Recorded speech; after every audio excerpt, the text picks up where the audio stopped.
అంటే దేవుడు చేసిన కార్యాలు ఇతరులతో మనం పంచుకోవాలి. కృతజ్ఞతాస్తుతులు దేవునికి మనం చెల్లించాలి. కాబట్టి ఈ రెండు విషయాలు మన జీవితాల్లో మనం చేయాలి. హల్లెలూయా. కాబట్టి దేవునికి మన కృతజ్ఞతాస్తుతులు చెల్లించాలి. అలాగే ఆయన నామమును మనం ప్రకటన చేయాలి. జనాల్లో ఆయన కార్యాలని మనం తెలియచేయాలి. మనం కంపల్సరిగా ఈ పని మనం కంపల్సరిగా చేయాల్సిన పని. మన జీవితంలో చేసిన కార్యాలన్నీ మన ఇతరులకి తెలియజేస్తూ ఉండాలి. హల్లెలూయా. కాబట్టి చూద్దాం ఒకసారి కీర్తన గ్రంథం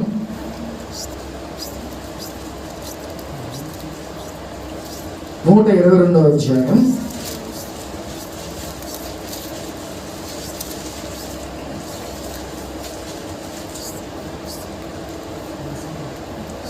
1వ వచనం చదువుకుందాం.